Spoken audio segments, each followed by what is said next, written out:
2.2, number 46 is we are trying to find a simple function as a right end behavior model and a left end behavior model for the function.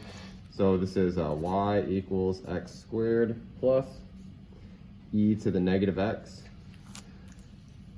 All right, so what you do first is you just take a quick look at the graph to see what the right end behavior model it will probably be. So plus, let's go e to the negative x.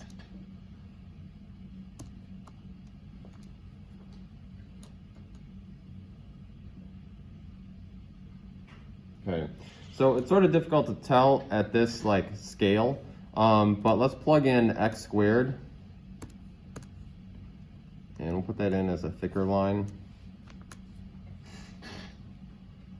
So it looks like to the right, our right end behavior model is going to be x squared. You can see even just from like 0 to -5 here, it looks like it's going to work to the right. Okay, and I would guess if we zoomed out a little bit, we're going to see that this diverges to the left. All right, so we think our right end behavior model is x squared. That's our hypothesis. We'll call that g of x.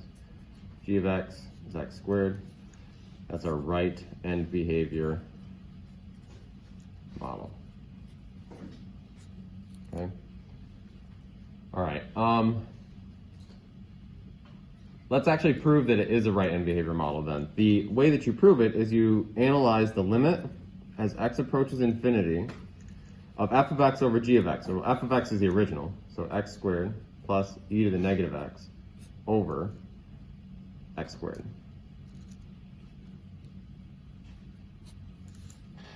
Okay, excuse me. So then we're going to do some algebra and see if we can't get this down. What do we need to get this down to?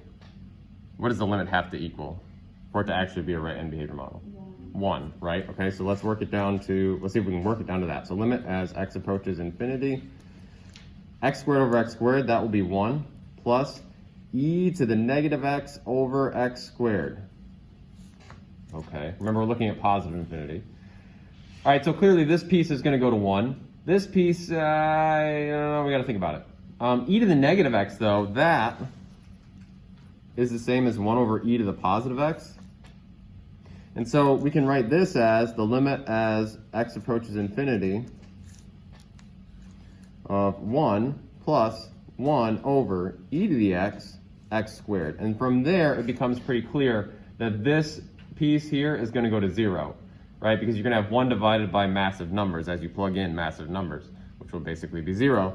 So this is going to go to 0, so you end up with 1 plus 0, which, at least in this universe, under the integers, is just 1.